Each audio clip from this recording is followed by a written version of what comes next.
Selamat siang, para hadirin.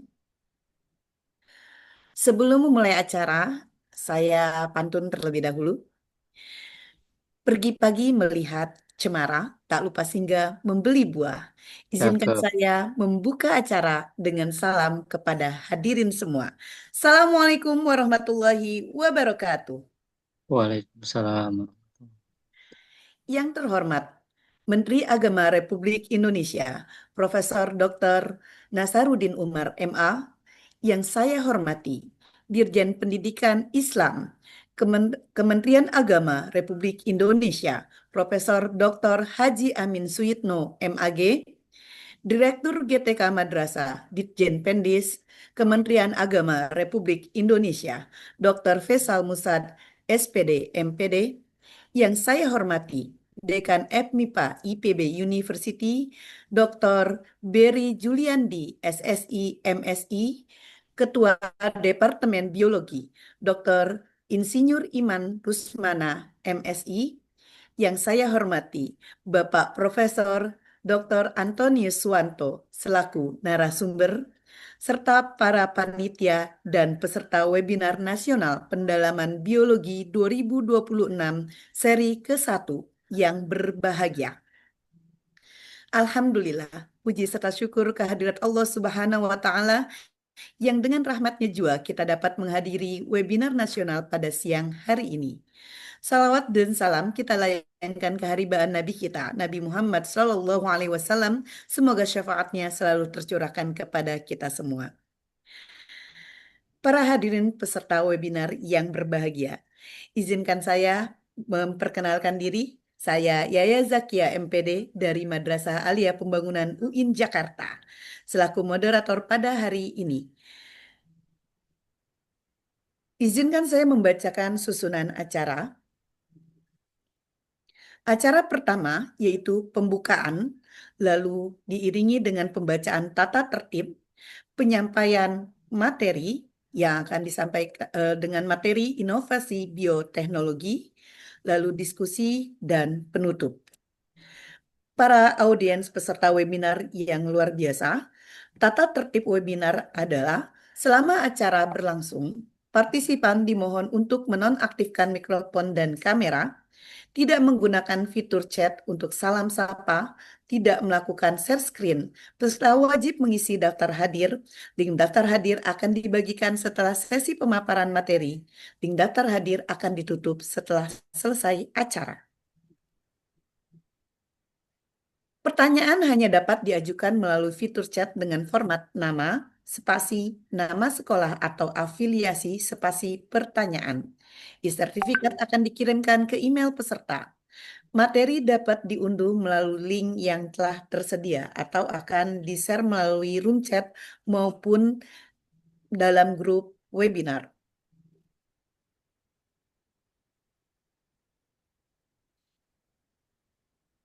Para peserta webinar nasional yang luar biasa, telah sampailah kita pada acara yang ditunggu-tunggu, yaitu penyampaian materi inovasi bioteknologi yang akan disampaikan oleh narasumber kita, Bapak Profesor Dr. Antonius Swanto.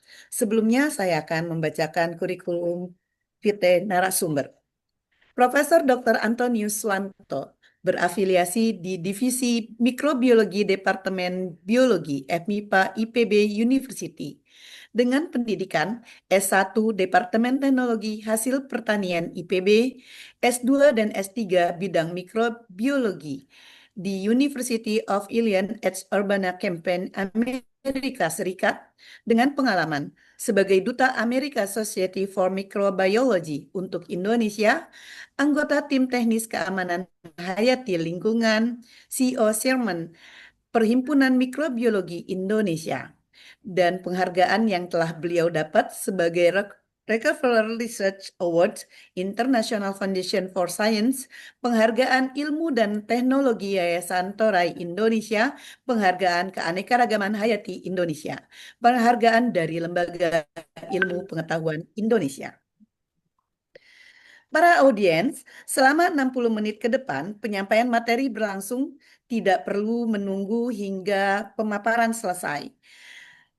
Para audiens dapat mengirimkan pertanyaan melalui room chat dengan format nama, spasi, nama sekolah atau afiliasi, spasi pertanyaan.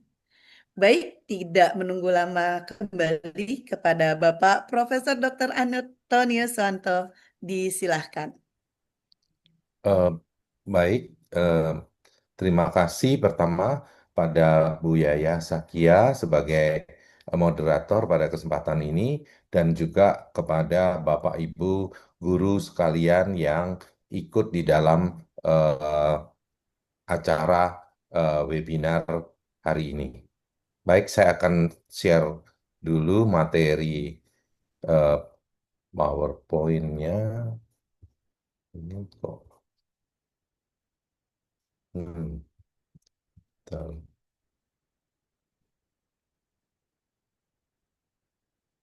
Hmm, Bentar, saya lihat dulu sebentar.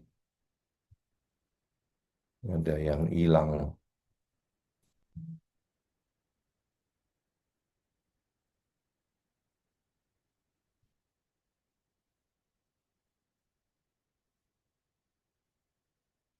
Ini ada masalah. Apakah sudah bisa dilihat ya? Ini Belum, Bapak? belum ya? Belum. Oke, berarti belum share. Bentar, ini saya coba. Mungkin ini. Nah, ya. Sudah bisa? Sudah, Bapak. Eh, Continue. ya, oke.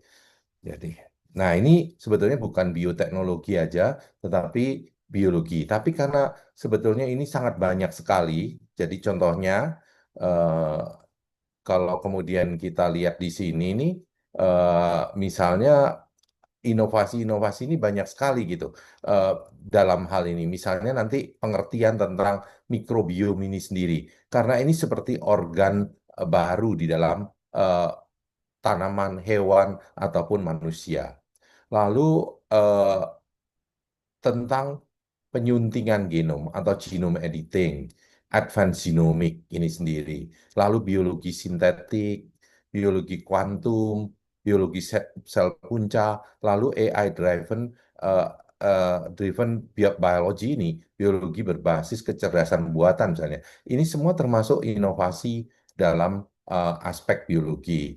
Nah, cuma ini tidak mungkin semuanya diberikan pada kesempatan ini. Saya akan berikan beberapa saja yang merupakan contoh highlight di sini. Nah, sekarang kita lihat ini nggak tahu ada garis di sini apa ya, mungkin dari ini peserta mungkin.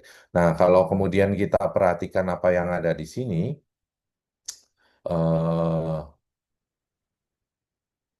tanaman sendiri memberikan banyak sumber karbon buat manusia dan hewan dalam bentuk seperti ini yang kita lihat. Misalnya eh, nasi, kemudian roti, minyak. Terus kita bisa lihat di sini bisa berupa selulosa, serat yang bisa jadi pakaian dan juga bahan rumah, peralatan dan sebagainya dari kayu ini sendiri.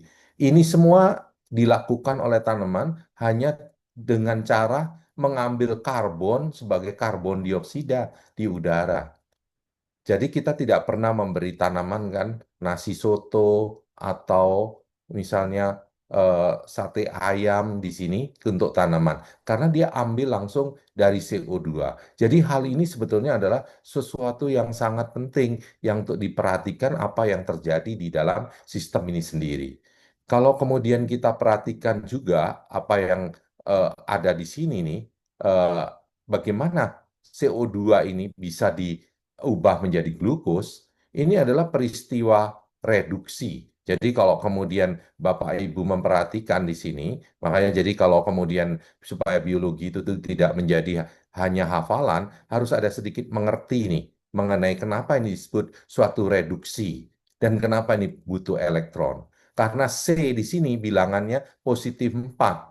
Kemudian di glukos, ini bilangan oksidasinya atau biloxnya itu 0. Maka untuk membuat CO2 ini bisa direduksi jadi glukosa, itu diperlukan elektron. Nah, elektron ini diperoleh dari mana? Nah, tanaman itu sudah bermiliar tahun melalui evolusinya, itu bisa mengambil elektron ini dari air. Kalau air ini diambil elektronnya, nah kita lihat ini biloxnya oksigen di sini negatif 2, maka kemudian dia jadi 0. Jadi dia kehilangan elektron nih. Elektron inilah yang kemudian dipakai untuk mereduksi CO2 ini menjadi glukosa. Nah, jadi ini adalah suatu peristiwa penting, suatu kejadian yang sebetulnya reaksi yang penting ini yang kita kenal sebagai fotosintesis misalnya, yang dalam hal ini menghasilkan oksigen tadi itu. Nah, oksigen ini sebetulnya adalah limbahnya saja. Limbah yang dihasilkan karena sebetulnya tanaman tuh membutuhkan elektron ini utamanya. Nah, limbah itu adalah oksigen yang nantinya kemudian menjadi bagian penting di dalam sistem alam itu sendiri. Nah, kalau kemudian kelihatan lihat ini di tanaman terjadinya itu adalah di kloroplas. Dan kloroplas ini nanti kalau kemudian kita lihat itu sebetulnya adalah bakteri. Bakteri yang ada di dalam sel tanaman. Makanya kemudian kita bisa lihat kloroplas itu punya genom sendiri. Kloroplas itu juga punya ribosom sendiri.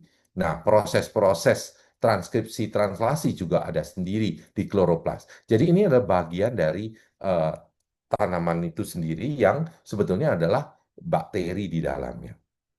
Jadi ini memungkinkan sekarang kita bisa lihat bahwa oksigen itu sebagai byproduct sebetulnya, jadi kayak limbahnya dari teknologi baru yang sebelumnya nggak ada untuk mengekstrak H2O tadi itu. Kenapa dia bisa diekstrak H2O ini? Ya ini untuk mengambil elektronnya, sehingga bisa digunakan untuk menambat CO2 tadi. Oksigen itu sendiri yang kemudian kita gunakan untuk hewan atau apa yang menggunakan respirasi, termasuk tanaman sendiri. Nah, jadi organel yang namanya kloroplas ini menjadi pemain penting dan ini sebetulnya adalah bakteri sendiri.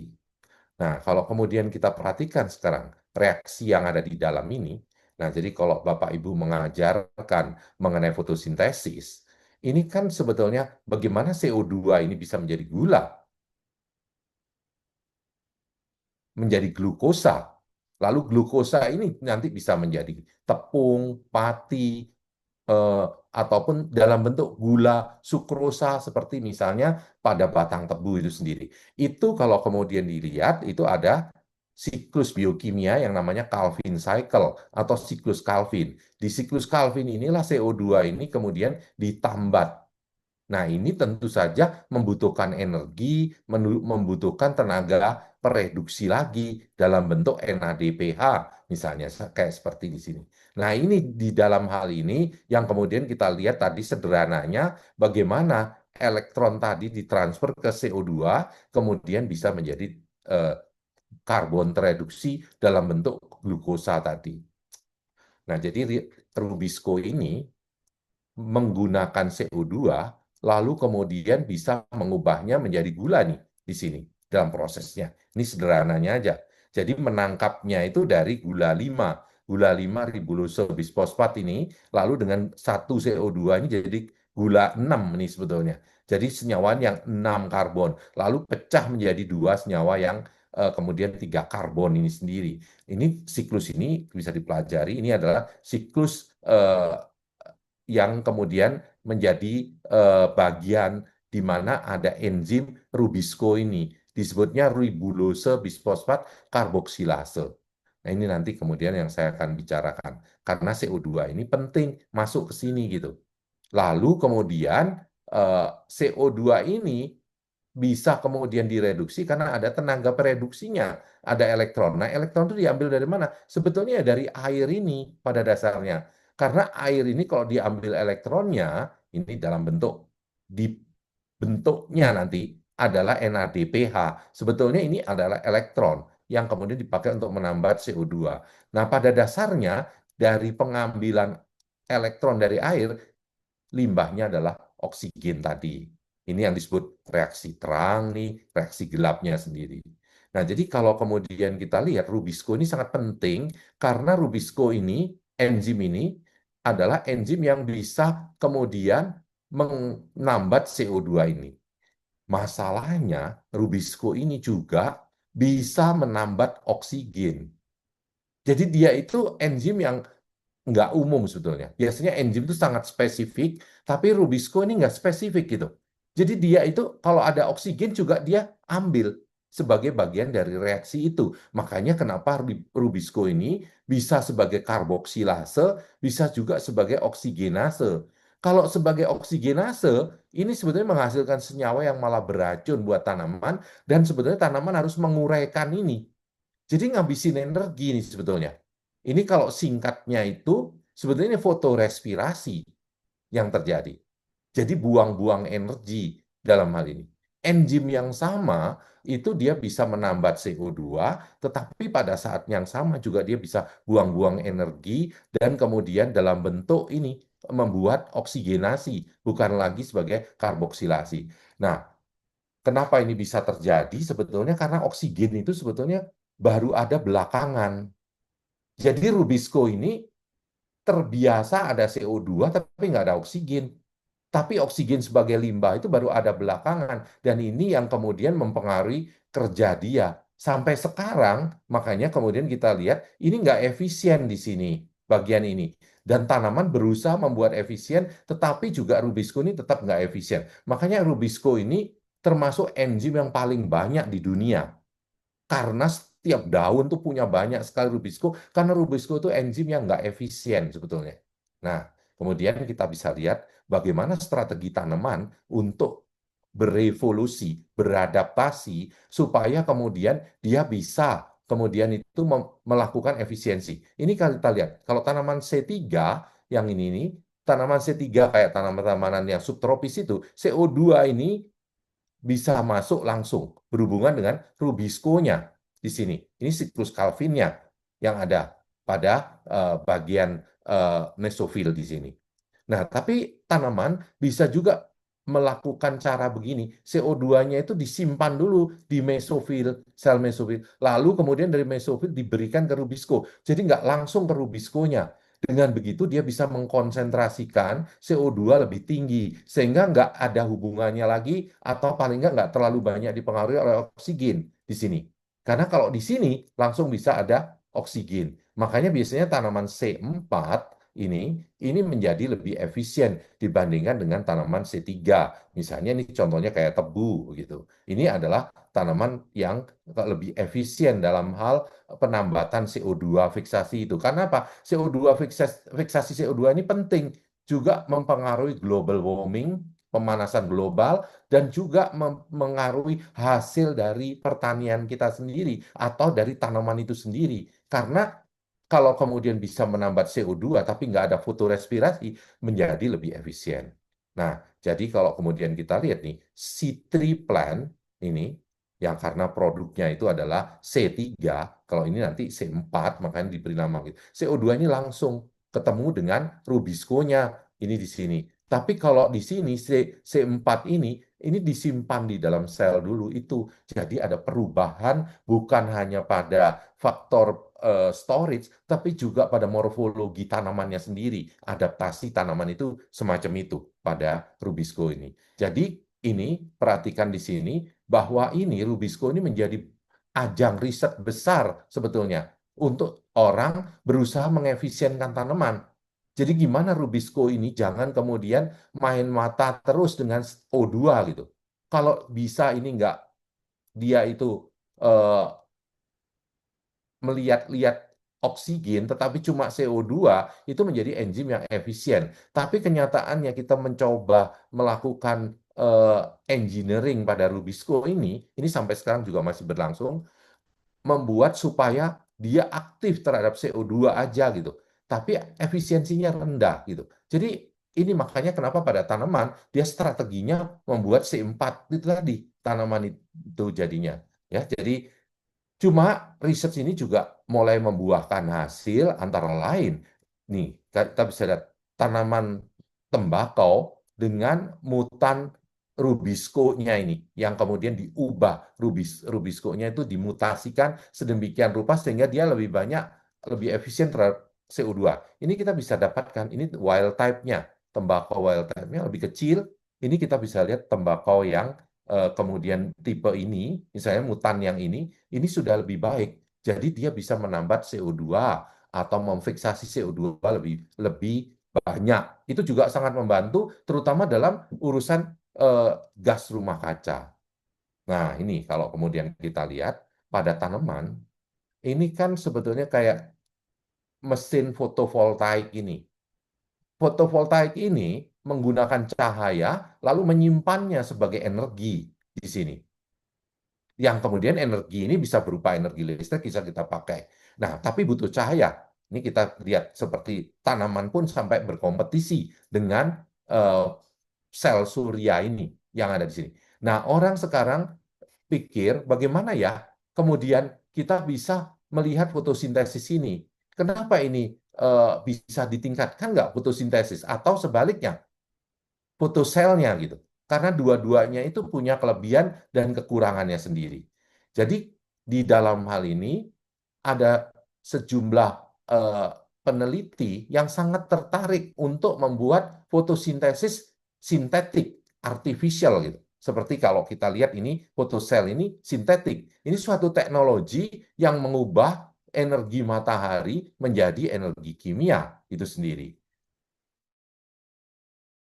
Ini kalau kemudian kita lihat dari data yang punyanya Jepang nih, konversinya sebetulnya kalau kita lihat mengenai solar power tadi, yaitu yang fotovoltaik yang menggunakan energi cahaya itu 15%. Ini aja rendah, bisa sampai 50% gitu. Jadi dari cahaya yang diterima bisa dikonvert jadi energi lain itu 15% gitu. Tapi kalau kemudian kita lihat pada tanaman nih, ini pada tanaman ini cuma 2,2% gitu. Jadi dari energi yang ditangkap, kemudian dibuat menjadi gula dan misalnya gulanya tadi itu atau tepungnya tadi dihitung konversi energinya, itu cuma 20,2. Nah, kemudian mereka mencoba membuat seperti Toyota ini, membuat artificial photosynthesis, ini bisa meningkat jadi 4,6% misalnya, artificialnya tadi itu. Nah, itu bagaimana orang bisa menggunakan itu tadi? Ya, ini sama seperti fotosintesis tadi. Jadi kalau kemudian kita lihat, CO2 ini bisa ditambat menjadi gula, menjadi plastik, menjadi apa saja ini. direduksi. Tapi untuk proses reduksi ini membutuhkan elektron. Dalam hal ini misalnya hidrogen sebagai elektronnya itu kayak NADH, NADPH, misalnya kayak gitu. Nah, hidrogen ini sendiri bisa dihasilkan dari fotolisis air. Ini, fotolisis air ini sendiri. Nah, hasilnya adalah oksigen. Kayak seperti pada fotosintesis sendiri. Nah, cuma kan selama ini pada daun itu memang efisiensinya lebih rendah. Nah, apakah itu bisa ditingkatkan? Bila demikian, kita bisa menangkap CO2 lebih banyak dan juga mestinya juga bisa menghasilkan produk. Dalam hal ini bisa plastik, bisa tepung, gula, dan sebagainya. Tapi dalam hal ini kita bisa lihat usaha orang untuk melakukan artificial photosynthesis itu sendiri. Nah, kemudian kita bisa lihat lagi hal lain yang berhubungan dengan peran molekular biology atau bioteknologi ini sendiri dengan pengertian kita seperti mengerti mengenai DNA. Jadi kita bisa mengerti mengenai informasi genetik ini. Jadi kalau kita misalnya pergi makan pizza, itu khasnya pasti ada keju. Nah, keju ini sebetulnya dibuat dengan cara melakukan koagulasi. Salah satunya itu dengan menggunakan enzim yang namanya chimosin atau renin. Jadi ini enzim untuk menggumpalkan protein susu, sehingga protein susu itu bisa dipisahkan dari whey-nya, lalu kemudian dicetak menjadi padatan-padatan susu tadi dan difermentasi menjadi keju tadi. Nah, chimosin ini diperoleh dari lambung keempat anak sapi. Jadi untuk kemudian bisa mendapatkan chimosin, kita harus menyembelih anak sapi, lalu mengekstraknya dari lambung keempatnya tadi. Nah, ini sebetulnya bisa dilakukan oleh organisme lain. Jadi chimosin ini bisa ragi roti ini yang menghasilkan chimosin. Dan sekarang 80% keju di Amerika misalnya itu diperoleh dengan cara ini. Jadi chimosinnya sama, tapi yang menghasilkan adalah ragi roti. Pertama, ini tidak perlu membunuh binatang hanya untuk diambil chimosinnya. Apalagi ini binatang anaknya sapi yang masih muda. Nah, yang kedua biasanya kalau untuk orang yang vegetarian, dia bisa menerima mengambil keju yang dibuat dari chimosin yang berasal dari ragi roti ini dibandingkan dari chimosin yang langsung dari anak sapi. Nah, itu sebabnya kemudian ini artinya kita membuat genetically modified organism atau GMO. Yeast-nya itu atau ragi rotinya adalah GMO. Dan 80% cheese di Amerika itu menggunakan chimosin dari GMO ini yang terjadi. Nah, yang lain seperti ini contohnya, jadi kalau orang butuh insulin, nah insulin itu sekarang benar-benar insulin yang dari manusia lah ini. Insulin ini tapi bukan dari pankreas, karena tidak ada pankreas manusia yang sehat kemudian akan dikorbankan untuk diekstrak insulinnya. Tapi ini human insulin ini adalah insulin manusia, gennya gen manusia, tetapi yang menghasilkan bisa E. coli atau ragi roti. Jadi ini GMO, dan ini sudah dipasarkan 1982. Jadi kalau kemudian orang perlu insulin, ya insulinnya pasti adalah insulin human insulin. Tapi yang memproduksi itu adalah mikroorganisme, dalam hal ini adalah si ragi roti tadi. Jadi ini juga adalah GMO di sini. Dan ini the first GMO yang dipasarkan di situ. Nah, sebelum itu bagaimana mendapatkannya? Nah, ini kalau ini melalui cloning tadi, jadi di dalam hal ini genetic engineering. Lalu kita dapatkan human insulin. Nah, sebelum itu ada, ya kita harus mendapatkan pankreas dari hewan. Terutama yang paling mirip adalah dengan menggunakan insulin dari babi. Nah, ini kan juga jadi ada masalah, misalnya kalau kemudian alergi, karena sebetulnya nggak sama persis dengan insulin manusia. Yang kedua, itu pada terutama di Indonesia, itu bisa tidak halal kan dalam hal ini. Karena ini produk ini. Tapi sekarang, insulin nggak ada lagi yang dari ini. Semua insulin adalah insulin manusia. Tetapi membuatnya adalah GMO. Jadi kadang-kadang kalau kita bilang GMO itu selalu seperti negatif begitu. Tapi ini produk seperti ini udah ada di pasaran, udah 1982 dan sampai sekarang pun kalau kita beli insulin ya ini insulin ini tadi. Nah, dalam hal yang lain misalnya kita lihat di sini bagaimana kita mencoba untuk melakukan intervensi terhadap kondisi alam yang kering misalnya. Nah, ini kita bisa lihat jagung yang sama, tetapi satunya kemudian kita modifikasi secara genetik, ini bisa lebih tahan kering dibandingkan satunya. Dan ini kita bisa lihat hasilnya jadi lebih banyak dibandingkan yang konvensional. Ini adalah cara-cara yang bisa digunakan dengan genetic engineering tadi. Dan itu tidak terbatas, seperti kemudian kita bisa melihat di sini serat laba-laba, ini adalah materi yang bagus untuk membuat materi yang tahan karena terhadap mechanical ya damage, kerusakan mekanik misalnya di situ. Ini bukan cuma di film Spider-Man, makanya nonton film juga penting itu. Jadi bisa memberikan inspirasi bagaimana kemudian Spider-Man ini di dalam cerita ini bisa kemudian menahan kereta api itu bisa benar karena memang sarang laba-laba serat ini sangat kuat sekali, lebih kuat dari serat baja sebetulnya dengan diameter yang sama. Nah, kalau materi ini ditenun menjadi baju, itu kalau kemudian diiris dengan pakai pisau, itu nggak mempan tuh, nggak mudah robek gitu sebetulnya. Jadi seperti bisa dipakai untuk baju tahan peluru, tapi sangat ringan. Nah, bagaimana tapi kalau mengambil dari laba-labanya sangat sedikit dan tidak memungkinkan. Sampai sekarang makanya nggak ada peternakan laba-laba. Nah, tapi orang bisa menggunakan cara seperti ini. Jadi spider silk gene ini gen dari spider silk ini bisa diklon pada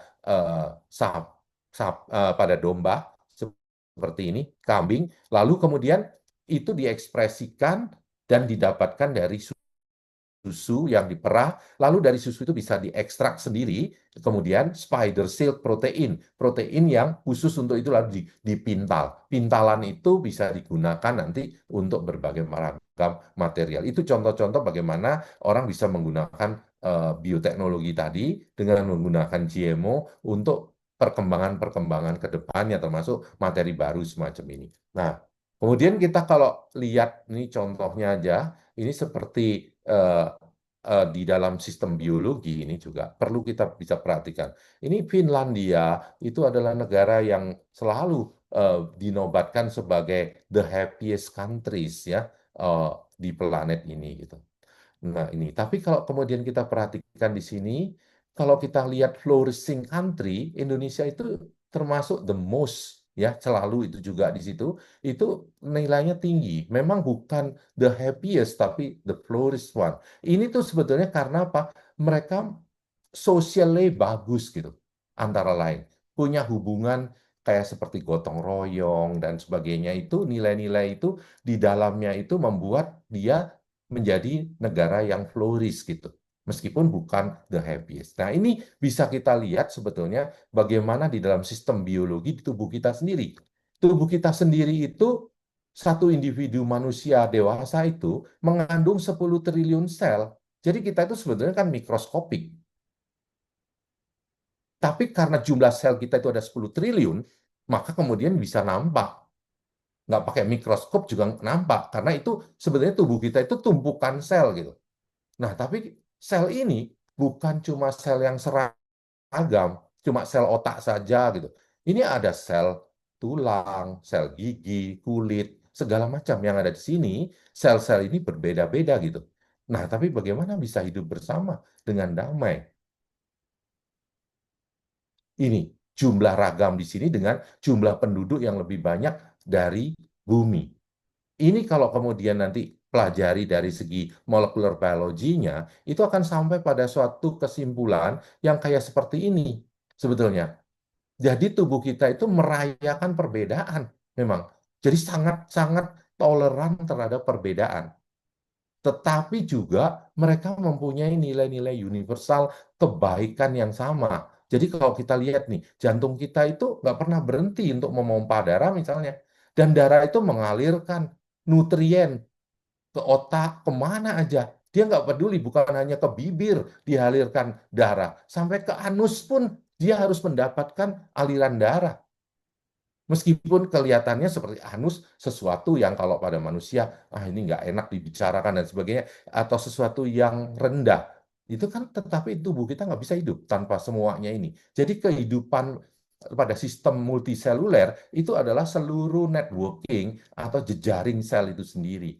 Ya, makanya jadi nanti kalau kemudian kita perhatikan, sebetulnya sel itu bisa menjadi macam apa aja. Dari zigot tadi menjadi macam sel apa saja. Tetapi di tubuh kita nggak boleh sel itu jadi sel kanker. Itu masalahnya. Nah, kenapa tidak boleh? Itu kan kemudian kita bisa lihat lagi. Sel kanker itu adalah sel yang anarki. Dia nggak bisa diatur. Bukan seperti sel kulit, sel tulang, dan sebagainya. Jadi kalau kemudian kita lihat di sini, dari pelajaran di tubuh kita, itu sangat menghargai ragam. Makanya jadi bisa membolehkan untuk menjadi apa saja ini. Dan nggak ada yang nilainya rendah. Jadi biarpun sel kuku, kalau kita nggak ada kuku, ya kita kehilangan tetap aja. Bukan berarti sel otak yang paling utama. Karena sel otak juga tanpa yang lain nggak bisa juga bekerja. Jadi itu makanya tadi saya bilang jejaring tadi. Jadi ini kebebasan berekspresi tiap sel dalam tubuh manusia. Tapi kalau jadi kanker, ini tanpa kecuali akan dihancurkan oleh killer cell. Makanya ada sel darah putih kita yang khusus untuk kerjanya kayak seperti satpam itu. Tapi sebelum itu tubuh kita itu baik sebetulnya. Kebanyakan kanker ini terbentuk karena mutasi pada DNA. Nah, itu apa? Kita belajar reparasi DNA. DNA repair. Itu gunanya apa? DNA repair itu untuk mereparasi DNA. Sebetulnya setiap hari, karena sel-sel kita itu banyak gitu jumlahnya, 10 triliun, itu setiap hari itu selalu ada aja kanker yang terbentuk. Tapi kenapa tidak terbentuk kanker? Terutama pada orang muda, karena sistem reparasinya berjalan dengan baik. Lalu sistem satpamnya juga berjalan dengan baik. Nanti tapi kalau kita udah tua, memang sistem reparasi itu menjadi kurang lincah. Demikian juga satpamnya juga tidak energetik seperti yang masih muda. Sehingga kanker itu banyak terjadi ya pada usia lansia gitu. Dan kanker ini tidak dikehendaki karena kanker ini kan tidak bisa diatur. Dia dari kulit misalnya, membentuk kanker kulit. Dia bisa bercokol di paru-paru. Orang yang sehat, segar bugar bisa mati gara-gara ada sel kanker. Ini beda dengan sel-sel yang di sini, yang mau menjadi ragam bagian dari tubuh manusia. Jadi kanker itu memang bukan hak asasi sel seperti yang tadi. Itu sel yang anarki yang akhirnya merobohkan tubuh manusia. Jadi tubuh kita sangat menghargai ragam, tapi juga dapat melihat yang membahayakan keutuhan tubuh. Ini juga perlu diperhatikan bahwa tubuh kita itu masyarakat sosial sebetulnya. Makanya jadi kalau kemudian kita melihat lagi what is life actually. Kalau sel bakteri, satu sel itu bisa hidup sendiri. Kalau sel manusia, itu nggak bisa. Kalau kita pisahkan jantung, ya mati. Otak dipisahkan, ya mati. Demikian juga darah. Ya, jadi kalau kemudian kita perhatikan di sini, ini adalah jumlah sel, terdiri dari banyak tisu, dan nggak ada sel yang superior pada satu dengan yang lain. Jadi sel manapun itu semua mempunyai fungsi yang sama dan mereka saling melengkapi. Itu artinya komplement istilahnya. Complement to each other. Ya, jadi komplement satu dengan yang lainnya itu tadi itu. Nah, itu kenapa bisa ada? Pertanyaannya. Kenapa bisa ada sel yang beragam itu tadi? Kenapa nggak cuma sel otak saja? Nah, itu karena kalau sel itu tidak baik, cuma hanya sel satu aja, maka ya hanya hasilnya satu jaringan aja. Jadi, what is life sebetulnya? Kalau pada manusia itu, life itu adalah social network of cells sebetulnya. Nah, sel-sel ini dibalut satu dengan lain itu dengan kinase tadi. Nah, ini kemudian kita bisa memperhatikan apa yang ada di sini. Mungkin ini ada yang di sistemnya itu nggak tahu gimana ini, ada coret-coret ya. Jadi ini memang mungkin dari admin yang bisa menghapus ini kayaknya di sini. Oke. Nah, setelah kita bicara mengenai aspek ini sendiri, kita bisa lihat sendiri udah tadi kan sel-sel kita sendiri udah di situ. Tapi sel kita sendiri kalau kemudian kita perhatikan di sini ini manusia ini apakah sendirian gitu? Nah, ini enggak lagi. Ini kalau kita lihat sel kulit kita nih di sini, kita perbesar, ini sel kulit, lalu kemudian ada rambut-rambut, ini kita bisa perhatikan di sini, ada banyak bakteri. Yang merah butiran-butiran kecil-kecil ini, itu adalah bakteri. Nah, bakteri-bakteri ini ada di kulit, ada di mulut, ada paling banyak malah di usus besar. Nah, di kulit ini sendiri, sel-sel ini sendiri juga merupakan bagian dari kulit itu yang normal. Makanya kalau kemudian kita sembarangan menggunakan antiseptik atau kemudian sabun berantibiotika bahkan yang kuat, ini bisa hilang bakteri-bakteri ini. Dan itu bisa tergantikan oleh bakteri patogen misalnya, kayak seperti itu. Jadi kita mesti lihat bahwa sebetulnya kita tidak sendirian nih, bukan sel eukariot aja, tetapi ada sel-sel prokariot yang ikut di dalamnya. Ya, jadi di situ. Jadi you are not alone di situ, bukan cuma sendirian.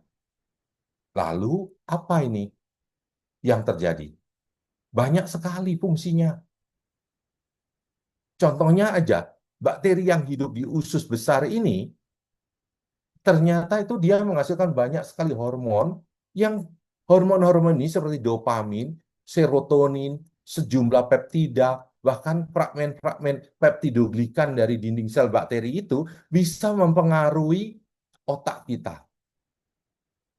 Dan ini juga bisa mempengaruhi kondisi fisiologi manusianya, dari diabetes, cardiovascular disease, sampai obesitas.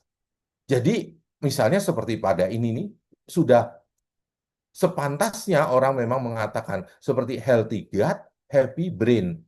Itu sebabnya orang juga berlomba mencari tahu apakah ada bakteri tertentu yang mempengaruhi orang menjadi depresi atau menjadi bahagia seperti itu di antaranya. Jadi bakteri ini bukan hanya untuk ada di situ sebagai komensal saja, tapi merupakan fungsi penting. Jadi kalau kemudian kita lihat ini sebagai organ, usus besar ini nggak berfungsi kalau nggak ada isinya, nggak ada bakterinya. Ini bukan tabung kosong sebetulnya. Nah, jadi 90% sel tubuh kita itu adalah mikrob karena 10 kali dia lebih besar ininya. Ini penting untuk kebugaran manusia, termasuk kesehatan mental dan kebahagiaan sendiri. Itu bisa menentukan di antaranya bakteri yang ada di tubuh kita itu sendiri. Itu disebut mikrobiom semuanya tadi itu. Nah, yang paling penting juga mereka sangat penting untuk imunitas, menjaga imunitas kita. Nah, rupanya sekarang pengetahuan mengenai mikrobiom ini bukan cuma hanya pada manusia. Awalnya itu mikrobiom manusia yang dipelajari dengan baik gitu. Nah, rupanya juga pada tanaman sama hewan sama aja juga. Jadi kalau kita bicara mengenai hewan, nanti sama. Kesehatan hewan ini sangat dipengaruhi oleh mikroorganisme yang associate dengan dia sendiri. Tanaman juga begitu, sama. Cuma kalau pada tanaman yang seperti usus itu adalah akar ini. Jadi akar tanaman itu seperti usus. Jadi bagaimana interaksi dengan mikroorganisme yang ada di akar ini menentukan kesehatan daripada eh, tanamannya. Jadi mikrobiom pada tanaman, kemudian pada hewan, pada manusia, itu keseluruhan mikrob yang berasosiasi. Jadi kalau kita bicara misalnya bahkan lebah aja, itu nggak bisa lagi bicara cuma lebahnya aja, karena lebah itu sehat karena ada mikrobiom yang berasosiasi dengan dia. Bahkan mungkin madu yang bagus, itu tergantung juga dari bagaimana mikrobiom yang ada pada saluran pencernaan dan sebagainya dari lebahnya. Jadi kita bicara apa saja akan selalu ketemu dengan mikrobiom. Ini harus perhatikan. Jadi nggak kayak dulu lagi. Kalau botani cuma belajar mengenai tanaman. Kalau zoologi belajar dari hewan. Belajar hewan atau tanaman sekarang kita bisa lihat nggak akan lengkap kalau tidak mengerti mengenai mikroorganisme atau mikrobiomnya itu sendiri. Nah, ini kalau kemudian kita lihat, ini adalah belalang yang kemudian bisa menyerbu makanan, itu dihabiskan semua itu. Nah, ini karena Pak, dari belalang yang tadinya soliter bisa menjadi agresif, menjadi swarming dia. Jadi bisa nyebar ini belalang ini dari kondisi yang pemalu dan soliter menjadi agresif karena ada hormon cohesion tadi. Jadi dia ngeluarin hormon ini. Nah, ternyata hormon ini dipengaruhi oleh bakteri yang ada di ususnya. Jadi kalau bakteri di ususnya itu ada banyak bakteri grup dari Pantoea ini, maka kemudian dia bisa mengubah senyawaan fenolik dari makanannya yang berupa serat tanaman tadi itu ada menjadi guaiacol. Jadi turunan dari senyawaan fenolik itu yang kemudian menjadi cohesion feromon tadi.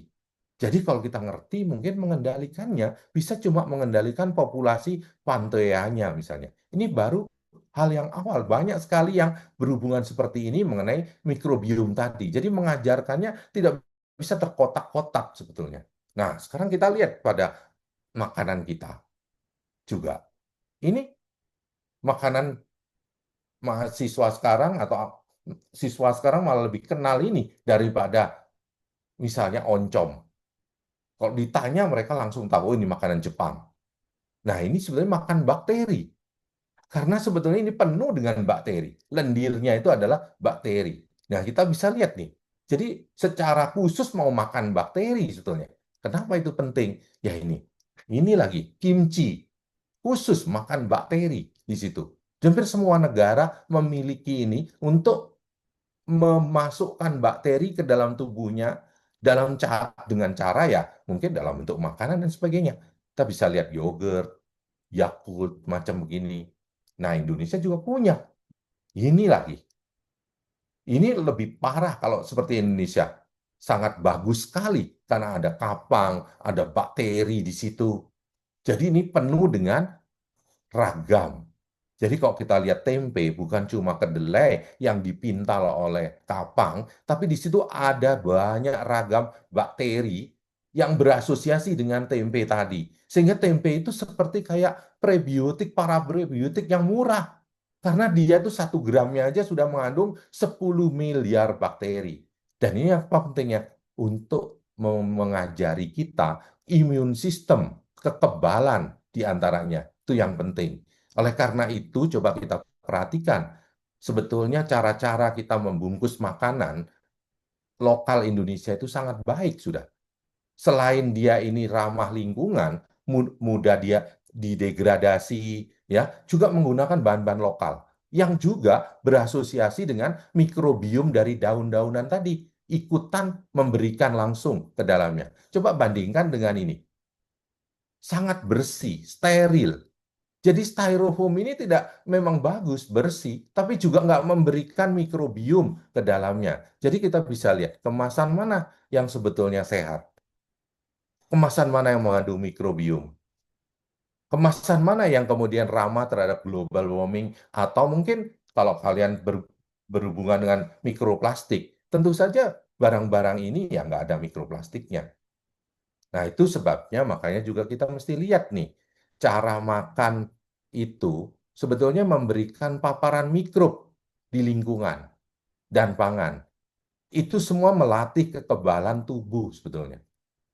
Jadi kalau kita suka lihat di sini, meskipun ini nampak dari segi etisnya kayaknya eh, kurang menarik ya. Kalau satu air di ini apa wadah yang jingga ini suka dipakai kan untuk rame-rame mencuci mangkok bersama seperti itu.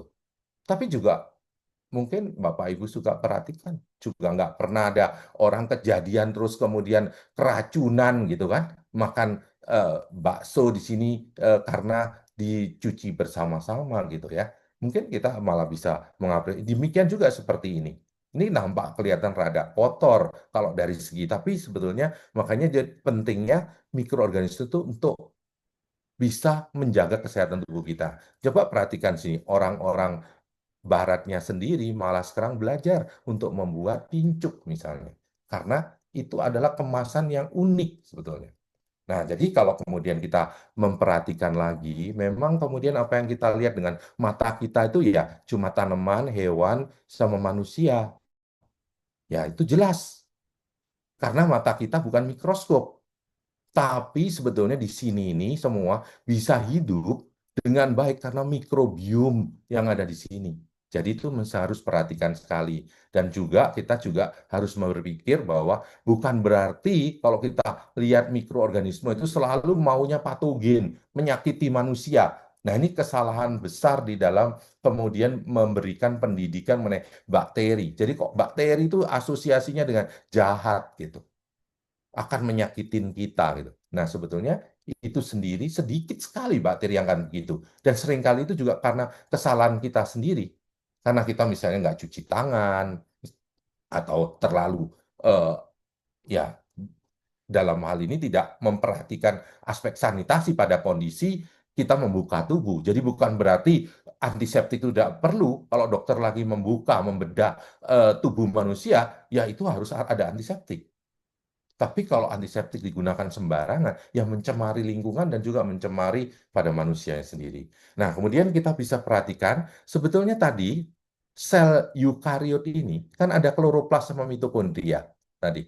Kloroplas dan mitokondria ini sebetulnya dalam perjalanannya itu merupakan bakteri yang kemudian berasosiasi. Karena bakteri ini mampu melakukan fotosintesis, satunya melakukan respirasi, sangat bagus menghasilkan ATP, dan ini melakukan fotosintesis, maka diundang oleh sel eukariot yang tadinya energinya sebetulnya nggak efisien itu sebetulnya. Jadi menjadi efisien. Yang kita amati sekarang ini adalah sel tanaman. Kalau sel manusia, kita cuma punya mitokondria aja. Makanya itu kita mesti makan dari produknya tanaman. Nah, dalam perjalanan evolusi ini, sebetulnya kita bisa lihat bahwa di alam itu yang terjadi itu bukan berperang sebetulnya. Ujungnya itu bukan berkompetisi, tetapi merupakan simbiosis. Makanya di sini Lynn Margulis ini adalah seorang evolutionary biologist dari University of Massachusetts itu, dia meneliti banyak evolusi sel, termasuk seperti ini. Itu dia menuliskan bahwa life did not cover the globe by combat, but by networking, melalui jejaring. Jadi tadi kita bisa lihat, tubuh kita adalah jejaring dari sel. Tetapi di sini kita bisa lihat, sel itu sendiri juga jejaring dari organel. Dalam hal ini seperti kayak kloroplas, mitokondria, itu dia bekerja sama gitu. Jadi dia punya keahlian ini bukan meniadakan dia atau memusnahkan dia, tetapi ya oke, bersama, saling melengkapi. Itu namanya networking di sini. Nah, jadi kalau kita ingat mengenai kloroplas dan mitokondria, ini sebetulnya adalah bakteri di dalam perjalanan yang udah tereduksi menjadi organel tanaman. Jadi kalau kemudian kita perhatikan, jadi ini adalah bakterial endosimbion di dalam sel tanaman. Itu adalah kloroplas dan mitokondria tadi. Nah, kalau kemudian kita perhatikan sekarang dari segi kesamaan di sekuen DNA, kita bisa perhatikan bahwa, lihat ini, manusia ya tentu saja sama dengan manusia, apalagi keluarga inti, sangat sama. Ya. Tapi dengan simpanse itu mulai menurun memang. Tapi ke anjing 84% kesamaannya masih. Dengan lalat buah 47, dengan anggur, pohon jeruk, anggur itu 24%. Jadi kita dengan pohon anggur pun masih ada kekerabatan, tapi kekerabatannya jauh. Kenapa kita bisa punya kekerabatan? Itu banyak sekali. Coba kalau kemudian ke molekulernya, Bapak Ibu bisa mengerti kenapa pohon pisang misalnya atau pohon jeruk itu masih sama dengan kita sampai 24%.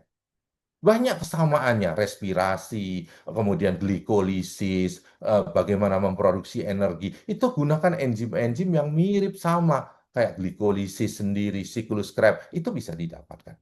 Nah, ini menunjukkan bahwa sebetulnya semua makhluk hidup di dunia itu adalah bersaudara. Jadi we are all family sebetulnya. Jadi kita itu berkeluarga, bukan cuma sesama manusia ya. Memang sesama manusia tentu saja kita keluarga dekat, apalagi keluarga inti. Tetapi dengan pohon jeruk pun sebetulnya sangat jauh. Jadi kalau kemudian kita perhatikan, makanya di alam itu semuanya itu connected dan saling melengkapi. Seperti ini kita bisa lihat CO2 tadi dan H2O tadi bisa dapat jeruk. Dari mana nggak tahu CO2 H2O-nya bisa dari respirasi tanaman, hewan dan sebagainya. Dapatlah glukosa. Kita makan, bakar, dapat apa? Dengan oksigen. Dapat CO2 dan H2O lagi. Ini semuanya connected. Kita nggak tahu CO2-nya yang jadi jeruk tadi itu dari mana. Kita nggak bisa memilih juga. Ya, kalaupun dia orang vegetarian, dia nggak bisa bilang bahwa oh saya mau CO2 yang hanya dikeluarkan oleh rumput. Nggak bisa. CO2 yang dihasilkan oleh ayam atau kucing juga bisa saja jadi jeruk di sini, yang ada di sini. Karena apa? Everything is connected. Jadi makanya kita mesti ngerti batas-batas seperti itu.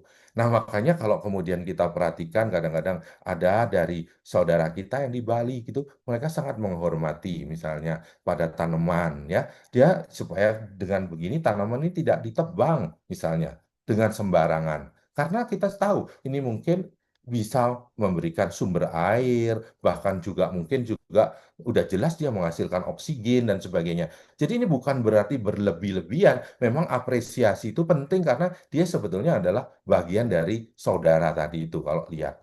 Nah, sekarang kita perhatikan satu hal nih di sini. Mikroorganisme itu sudah ada di planet ini sejak 4 miliar tahun yang lalu.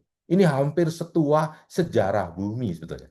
Manusia sendiri baru ada 200 juta tahun nih. 200 ribu, sorry, bukan 200 juta tahun, hanya 200 ribu tahun. Jadi kita itu cuma sekelumit dari sejarah mikroorganisme ini sendiri. Nah, ternyata 200 ribu tahun ini kita kenal pasti dengan tanaman sama hewan. Makanya selalu dalam kitab-kitab kuno apapun selalu ditulis ada manusia kenal tanaman ini, hewan ini gitu. Tapi kita kenal mikrob baru 300 tahun yang lalu. Kenapa? Karena ini mikroskop baru dikenal orang itu 300 tahun yang lalu memang. Meskipun mikrobnya sendiri sudah setua sejarah bumi. Makanya dia ada di tubuh kita, ada di tanaman, ada di hewan, mempengaruhi seluruh kesehatannya. Nah, kenapa itu? Ya karena kita baru lihat. Kenapa? Karena seeing is believing. Jadi kalau nggak lihat, nggak pernah percaya bahwa ada sesuatu itu memang ada yang nggak kelihatan gitu. Dan yang nggak kelihatan itu banyak dan memberikan surprise. Nah, siapa yang menemukan? Ini sebetulnya adalah Anthony van Leeuwenhoek pada tahun 1700-an ini, sekitar 300 tahun yang lalu. Ini adalah sebetulnya pedagang kain, karena dia itu ngelihat serat-serat kain itu dari lensa Suryakanta itu, loop. Lalu dia buat loop-loop itu sangat bagus, sampai bisa membuat perbesaran yang sangat tinggi sekali. Jadi pedagang kain sangat mewah, bisa hidup dengan buat lensa sangat bagus sekali sampai bisa ngelihat mikroorganisme. Nah, itu kalau kemudian kalian perhatikan nih, Bapak Ibu perhatikan, pada zaman itu sebetulnya tahun ini di Indonesia sedang ngapain? Indonesia itu sedang menjadi permatanya Belanda. Dan Belanda itu golden age-nya, masa keemasannya itu ya ini. Di saat salah satunya penemuan mikroskop ini. Jadi golden age-nya itu, lihat ini. Apa yang dipegang nih? Kalung ini kalau perhatikan, ini adalah peta Indonesia. Jadi VOC itu adalah perusahaan dagang terbesar dunia di dalam sejarah. Mereka ini kan besarnya karena rempah-rempah Indonesia yang sangat mahal, lebih mahal dari emas pada waktu itu. Jadi ini kita harus perhatikan bahwa apa yang terlihat di sini, meskipun memang kita tidak bisa mengklaim bahwa penemu mikroskop itu Indonesia, bukan memang, tetapi Indonesia punya kaitan erat gitu untuk membuat kemakmuran Belanda, sehingga Belanda ini juga bukan Inggris, juga bukan Perancis kan, negara itu sangat kuat pada waktu itu. Dan juga nggak bisa Malaysia atau Vietnam klaim mengenai ini. Nggak bisa, karena Vietnam sama Malaysia itu tidak ada kaitannya dengan Belanda. Jadi Belanda itu memang terkait dengan Indonesia. Makanya jadi sebetulnya ini apa yang dikemukakan di dalam cerita ini juga sebetulnya bisa benar ya kan ini kan 31 triliun dari kekayaan Indonesia itu diekstrak selama masa penjajahan Belanda. Tapi paling tidak kita mengingat mikroskop tadi ya meskipun tidak bisa dikatakan langsung, tetapi itu adalah bagian dari sejarah Indonesia sih sebetulnya. Karena direct ini lihat sendiri bagaimana Indonesia itu menjadi permata dari eh, Belanda yang negara itu pada waktu itu adalah kejayaannya di situ. Nah, ada satu lagi hal yang penting yang kalau kita lihat di sini, untuk melihat bakteri itu bukan cuma mikroskop, tapi satu hal yang penting di sini, ini adalah agar-agar ini. Agar-agar ini sangat penting karena agar-agar ini bisa membuat isolasi bakteri dan kemudian kita bisa mengamati koloni bakteri tanpa pakai mikroskop. Karena ini seperti kayak tubuh kita gitu, bukan selnya yang kita amati. Nah, tapi dulu seperti Robert Koch ini kerja di Jerman ini adalah bapak bakteriologi ini itu kerjanya dengan gelatin. Gelatin itu adalah protein. Banyak bakteri menghasilkan protein. Jadi kalau kita pakai gel, kayak jelo itu dibuat dari gelatin. Itu tuh kalau ditumbuhi bisa leleh. Melelehnya ini menyebabkan kemudian ya akhirnya koloninya nggak bisa diapa-apakan. Nah itu makanya pada waktu itu Robert Koch ini kedatangan Walter sama Angelina Esse bekerja sebagai postdoc di labnya dia. Kerja banyak sekali untuk isolasi bakteri. Tapi Walter ini kebingungan karena apa? Gelatin yang dipakai itu selalu leleh gitu. Suatu waktu dia ngelihat istrinya ini, Angelina Hesse ini, melihat dia, nah ini gelatin itu mudah rusak karena ini protein sebetulnya. Dan bakteri banyak menghasilkan protease. Nah dia melihat istrinya membuat puding. Nah puding ini dia bilang ini bukan dari gelatin, ini tapi dari agar-agar gitu. Nah ini agar-agar ini apa? Nah maka kemudian dipakailah oleh ini Walter Hesse. Ternyata itu jarang bakteri punya agarase. Bakteri pada umumnya punya protease. Nah, itu akhirnya kemudian itu menjadi media yang menggunakan agar-agar. Makanya kita kenal nutrien agar.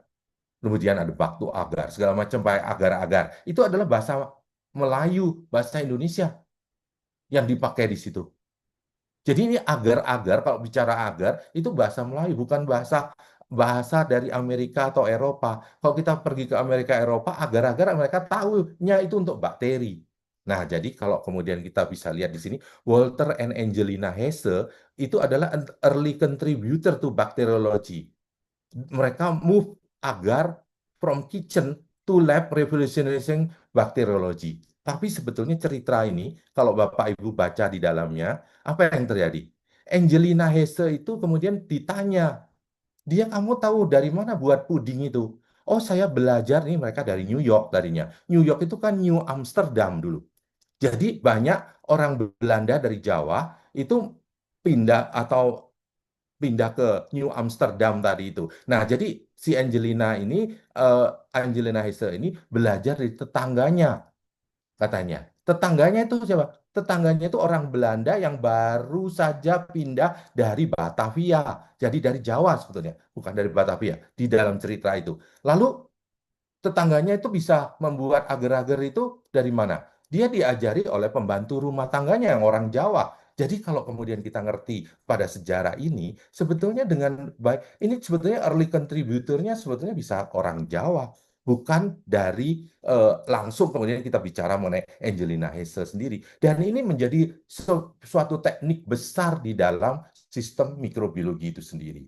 Jadi itu punya koneksi baik dengan apa yang kita bicarakan dengan Indonesia sendiri. Ya, jadi itu sebabnya penting mengerti mengenai hal ini. Itu saja saya kira yang saya kemukakan untuk penutup bahwa mengerti sejarah juga menjadi bagian penting untuk mengajarkan eh, biologi itu sendiri. Terima kasih.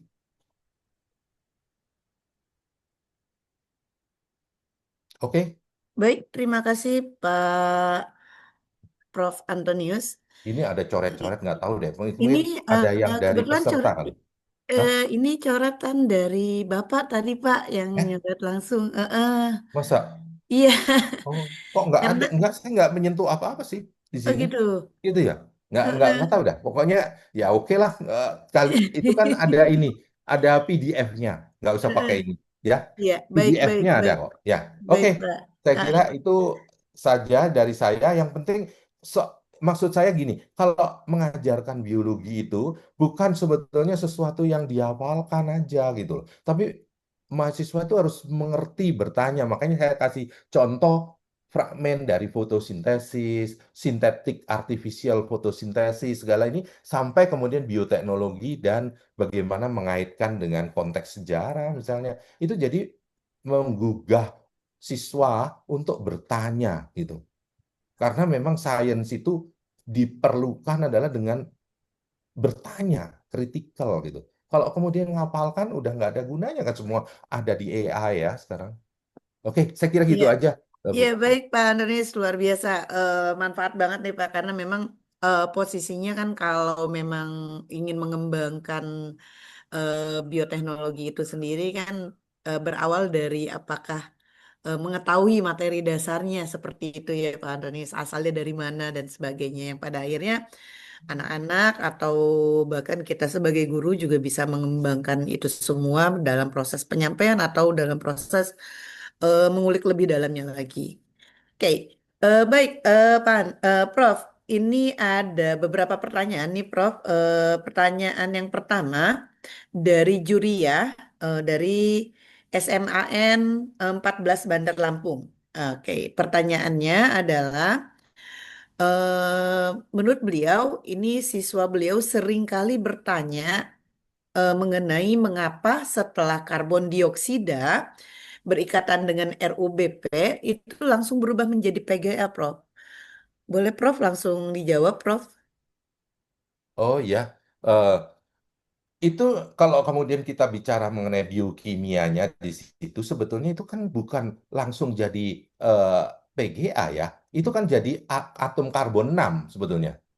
Ribulose bisfosfat itu kan 5 sebetulnya. Ribulose, Hmm. ya kan itu gula 5. Lalu nambat CO2, itu jadi gula 6 sebetulnya. Itu mirip seperti kejadian kayak seperti di glikolisis tuh. Kan ada glukos 16 di fosfat gitu. Lalu kemudian jadi fosfogliserat yang kayak gitu. Jadi Yep. hampir kayak seperti itu. Jadi itu jadi gula 6 dulu, lalu kemudian itu pecah jadi gula 3. Makanya itu kan nanti disebut tanaman yang citri itu. Ya kan? Di situ. Iya, iya, iya, Oke, iya. ya. Baik, terima kasih Prof. Ada lagi pertanyaan dari Nurfianto dari Malang. Beliau minta mohon dapat dijelaskan tentang biologi sintetik dalam sistem cell-free metabolic engineering dalam industri mikrobiologi sebagai inovasi dari bioproses secara fermentasi. Satu lagi, dalam studi rekayasa genetik meningkatkan produktivitas tanaman, mana yang paling fleksibel dikembangkan antara optimalisasi rekayasa fotosintetik atau fotorespirasi dan siklus Kelvin atau rekayasa partisi karbon melalui metabolisme sukrosa. Terima kasih. Itu Prof, pertanyaannya, Prof. Baik, ya pertanyaannya banyak ya itu sebetulnya. Iya. Yang pertama tadi pertanyaannya tentang eh, apa tadi ya? Saya nggak catat. Menjelaskan biologi sintetik dalam sistem Oh, cell-free ya, metabolic cell engineering. free. Oke, Mm-mm. cell free itu maksudnya dalam hal ini kita nggak menggunakan mikroorganisme atau selnya kan. Nah, biasanya kalau yang kayak gitu ya kita mengambil enzim umumnya untuk melakukan sesuatu gitu. Sebetulnya Iya, banyak ya bioteknologi yang dipakai itu sistemnya adalah menggunakan cell free memang. Kalau kita langsung pakai enzimnya. Jadi itu biasanya biokonversi. Jadi senyawaan tertentu misalnya dari tepung menjadi gula. Nah, itu kan kita bisa pakai enzim misalnya. Nah, enzim yang menguraikan tepung sehingga menjadi gula, buat high fructose syrup misalnya kayak gitu. Itu bisa dilakukan dan memang banyak dilakukan orang. Ya, itu bisa disebut cell free karena cuma enzimnya aja. Lalu yang berikutnya mengenai bagaimana tanaman tadi untuk proses fotosintesis ya. Yang iya. pertanyaan eh, Tadi rekayasa genetik itu kan meningkatkan produktivitas tanaman mana? Menurut apa namanya? Pertanyaan dia, tanaman mana yang paling fleksibel dikembangkan untuk mengoptimalisasi rekayasa fotosintesis atau rekayasa partisi karbon melalui metabolisme sukrosa. Ya, itu kalau sukrosa kan khusus untuk tebu ya. Karena Ya. kalau itu tebu menyimpannya dalam bentuk sukrosa. Hampir kebanyakan tanaman lain nyimpannya kalau itu umbi-umbian terutama atau biji-bijian dia dalam bentuk tepung misalnya kayak gitu. Nah, itu semua kan bahannya CO2. Lalu berhubungan dengan Rubisco. Si Rubisco ini yang nggak efisien itu tadi yang saya bilang. Dia itu dia jadi kecampur dengan oksigen gitu loh. Jadi enzim ini tuh sebetulnya nggak pernah ngelihat oksigen dulunya. Karena memang oksigen kan nggak ada pada waktu itu. Ya, sebelum ada proses itu. Jadi si Rubisco itu bisa melakukan proses itu dengan baik kalau nggak ada oksigen. Tapi berhubung sekarang oksigen banyak, oksigen itu mempengaruhi kerjanya Rubisco tadi yang menjadi nggak efisien. Nah, makanya orang berusaha pertama merekayasa enzimnya ini. Saya berusaha coba supaya dia jangan mengenali oksigen gitu. Nah, ini melakukan eh, mutasi strukturalnya ini. Nah, sampai sekarang itu memang belum berhasil 100% dengan baik, malah sebetulnya masih sangat sedikit sekali kemajuannya di situ gitu, ya, relatif. Cuma orang berusaha dengan eh, terus-menerus untuk keperluan itu. Tapi rekayasa yang mereka lakukan lagi adalah menangkap cahayanya tadi. Bagaimana nangkep cahaya menjadi lebih efisien gitu loh. Kan ini masalahnya bukan urusan nangkep CO2 aja, tapi nangkep cahaya tadi itu. Bagaimana menangkap cahaya dengan efisien? Nah, rupanya menangkap cahaya ini malah menarik untuk misalnya buat mobil listrik, mobil berdasarkan hidrogen gitu, yang Hmm. mobil hidrogen itu sendiri. Karena eh, tanaman itu meskipun dia nggak efisien, tapi kan dia nggak pernah panas dia. Di situ nggak ada ledakan, nggak ada panas. Terus kemudian nggak perlu nyimpan pakai baterai. Kan di tanaman nggak pakai baterai itu. Langsung Ya. energinya bisa dikonvert menjadi energi kimia. Nah, ini orang yang lagi berpikir bagaimana ini untuk bisa menggunakan eh, apa yang terjadi di fotosintesis untuk keperluan juga untuk mobil hidrogen misalnya. Jadi ada banyak dan itu memang Bapak yang bertanya tadi atau Bapak Ibu yang bertanya tadi sangat bagus sekali kalau kita bisa mendiskusikan dalam itu bisa diterus didalami. Yang memang nggak mungkin semua saya kemukakan di situ ya, memang itu contoh saja gitu. Ya, Oke, baik. Terima kasih, Prof. Berikutnya ini ada pertanyaan dari Bu Betty di SMA PGRI Kayen. Pertanyaannya yang apa? Pertanyaannya adalah penelitian mengenai mikrobiom saat ini sudah menjadi tren tersendiri. Apakah mungkin jika anak-anak membuat semacam produk skincare yang aman untuk mikrobiom kulit? Sedangkan bahan-bahan yang digunakan pada produk skincare justru terdiri atas bahan kimia yang mengganggu aktivitas mikrobiom. Apakah apakah make sense nih Prof untuk membuat produk skincare yang ramah dengan mikrobiom itu sendiri? Terus kalau memang iya, komposisinya kayak apa nih Prof? Kalau untuk bikin mikrobiom itu sendiri. Terima kasih Prof. iya, Seperti itu terima Prof kasih. Jadi pertanyaannya. ya tentu saja itu bisa dimulai misalnya untuk kulit yang sehat untuk orang tertentu kan tiap orang beda-beda. Orang Jawa mungkin bisa beda dengan orang Sunda, misalnya kulitnya ya tipikalnya. Terus umurnya juga beda kan. Orang umur Ya. tertentu itu aja bisa menjadi project tertentu dan pertama. Oh, kalau orang masih umur 17-an dengan orang yang masih bayi misalnya itu mikrobiom kulitnya bisa berbeda.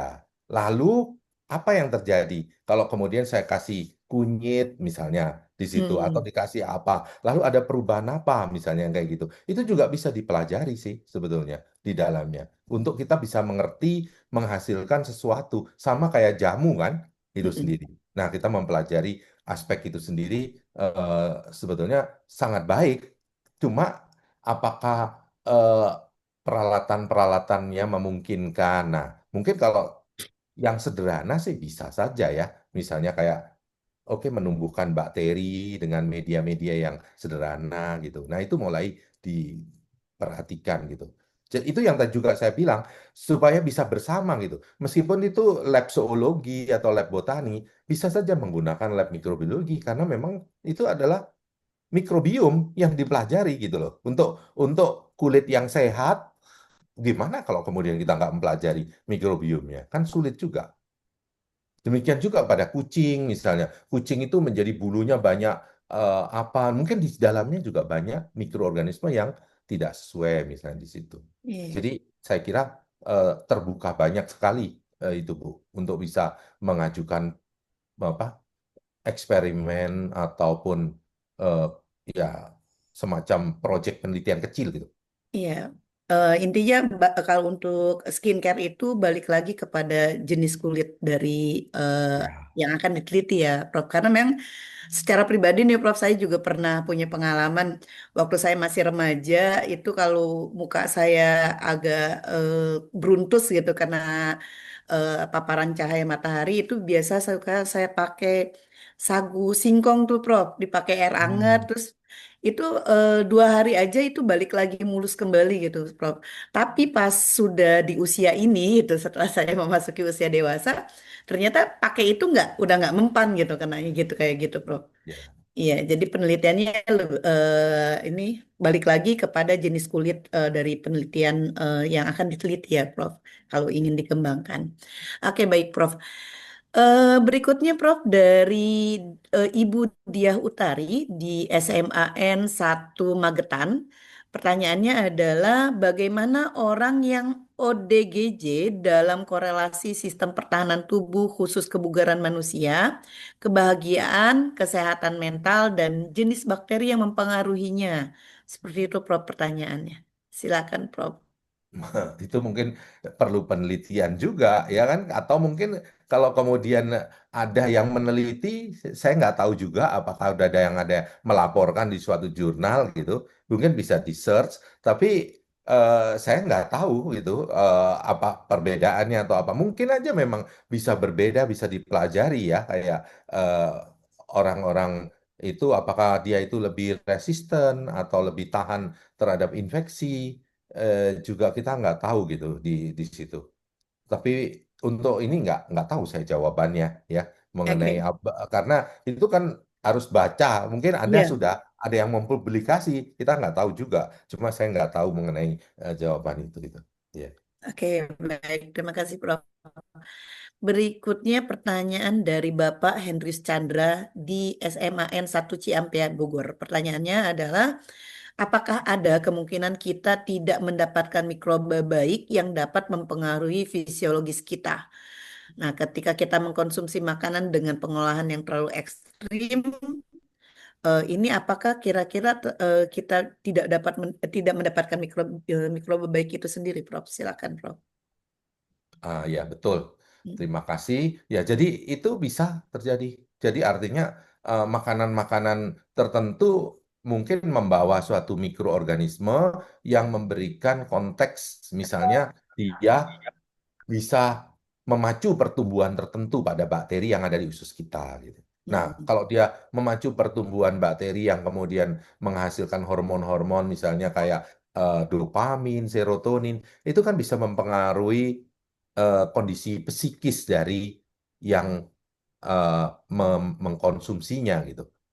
Makanya kita juga banyak lihat kenapa orang mengkonsumsi makanan fermentasi gitu. Hmm. Soalnya kan makanan fermentasi ya malah jadi asem gitu kan. Kenapa jadi susu Iya. asem kita mesti minum gitu kan kayak gituan. Kayak pada yogurt itu. Nah, itu mungkin pada orang tertentu dia mempunyai efek yang baik buat dia gitu loh. Dan itu nggak banyak dipelajari masih. Kenapa itu memberikan apa Efek ya. dia fit, bugar dan merasa senang gitu dengan Hmm. minum apa makan atau makan sesuatu Makanan yang tertentu. ada bakterinya tadi itu. Misalnya contohnya sekarang banyak juga orang minum kombucha, ya kan? Mm-mm. Ibu tahu misalnya Iya, teh iya, yang iya. difermentasi itu. Nah, itu mungkin efeknya juga bisa berbeda-beda sih tiap orang. Jadi makanya juga mungkin itu juga nggak bisa dipakai untuk generalisasi, tetapi bisa dipelajari dan itu sebetulnya adalah sesuatu yang cocok gitu loh. Karena kita nggak harus urusannya itu dengan kayak keju yang memang itu kan bukan punya kita. Tapi tempe, tape, oncom, begitu kan sangat akrab. Itu bisa dipelajari dengan baik gitu. Ya. Oke, baik. Pertanyaannya lagi masih dengan Pak Hendus Chandra nih, Prof. Adanya mikroba di dalam tubuh hewan, manusia atau makhluk makro lainnya itu ada pada saat dimulai sejak embrio eh, makhluk hidup sejak masa embrio atau pada saat dia baru setelah pasca embrio itu, Prof. Hmm.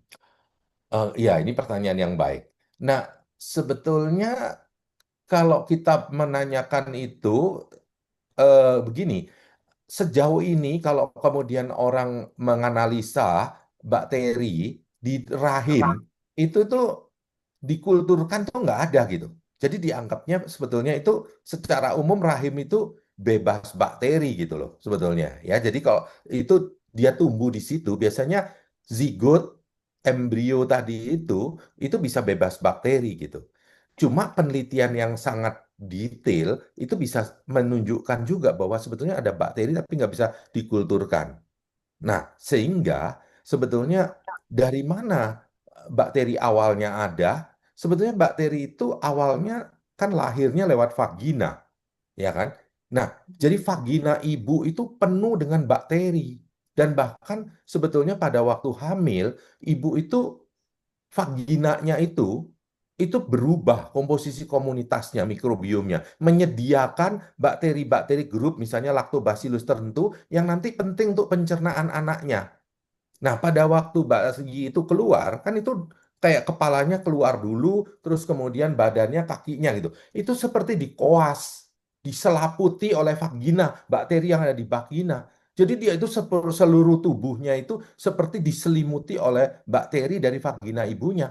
Nah, itu setelah itu dia menjilat segala macam, akhirnya ya bakteri itu bisa menjadi bagian dari eh, ususnya yang nanti penting untuk mencerna susu ASI yang dapat dari di dianya. Nanti waktu dia ngedot ASI itu juga dia dapat mikrobiom dari ibunya juga. Makanya dia kan bayi yang minum ASI tapi dipakein botol plastik itu beda dengan dia meminum dari kelenjar susu ibunya karena dia dapat mikrobiom dari eh, pentil yang benar gitu loh. Kalau itu kan pentil dari plastik gitu, itu juga Ya. sudah berbeda. Nah, terutama makanya kalau sesarian tuh, orang disesar, akhirnya kan dia diambil dari tubuhnya, ibunya harus minum antibiotik segala macam gitu sebetulnya. Terus jadi bakteri yang menerima pertama kali menyambut bayinya siapa? Sarung tangan dokter kan? Atau Ya. rumah sakit, bakteri rumah sakit. Sementara kalau bayi itu lewat vagina, itu disambut oleh bakteri baik dari ibunya udah sebetulnya. Jadi itu Hmm. sangat-sangat penting untuk eh, bahkan kalau dari segi mikrobiom, hadiah terbaik pada bayi itu adalah mikrobiom vagina ibunya. Jadi kalau misalnya sebetulnya itu orang itu mau benar gitu ya, harusnya Hmm. lahir tuh ya harus lahir vagina. Hmm. Kecuali kondisinya memang sangat fatal atau emergensi ya, ya membahayakan hidup, apa boleh buat. Tapi jangan kemudian sesar karena Jadi oh pilihan ya. tanggalnya bagus gitu kan. Itu sebetulnya nggak bukan sesuatu yang baik kalau dari segi Baik-baik. itu. Makanya ada perbedaan pada bayi-bayi itu dan sekarang lagi diteliti seperti kayak contohnya asma, alergi, Mm-mm. autism itu bisa berasosiasi dengan kondisi-kondisi yang non vaginal tadi gitu. Misalnya. Oh, ya, ya, ya. Baik, Prof. Berikutnya ini ada lagi pertanyaan dari Ibu Bernadette Ririn, yaitu dari SMA Bunda Hati Kudus, Gunung Putri Bogor. Pertanyaannya, apakah penderita GERD bisa dibantu pemulihan sistem pencernaannya dengan mengkonsumsi probiotik dan prebiotik dalam bentuk kapsul yang sudah jadi? Itu Prof Nah, pertanyaannya, Prof. jawabannya sebetulnya bisa, tapi tergantung individunya gitu. Ya, jadi Balik lagi ke tergantung individu dan metabolismenya ya, kondisinya. Ya, Prof. karena seringkali eh, it- hal itu kayak kelebihan asam lambung ya, itu Hmm. bisa terbentuk karena banyak hal gitu. Nah, kalau kita minum misalnya antasid atau kayak seperti milanta sering-sering gitu, sehingga lambung kita itu malah jadi netral atau kurang asam gitu. Ya kan? Kalau kurang asam, maka bakteri yang ada di usus kecil itu bisa naik gitu loh, ke lambung. Karena lambung itu kan mestinya asam banget ya, karena dia HCl di situ. Tapi karena kita keseringan minum Milanta atau sejenis itu kemudian bisa kemudian membuat lambung kita itu tidak asam gitu. Makanya itu mesti berhati-hati meskipun orang itu GERD ataupun apa, itu harus konsultasi dengan dokter sehingga dokter akan melihat sebaiknya kayak apa sehingga tidak terjadi perbiakan bakteri yang masuk ke lambung gitu malahan gitu ya. Oke, baik. Berikutnya ini, Prof. Ada pertanyaan dari Ibu Dini Tarusuruni, MA Cilendek. Menurut beliau sangat menarik sekali pembahasannya, Prof.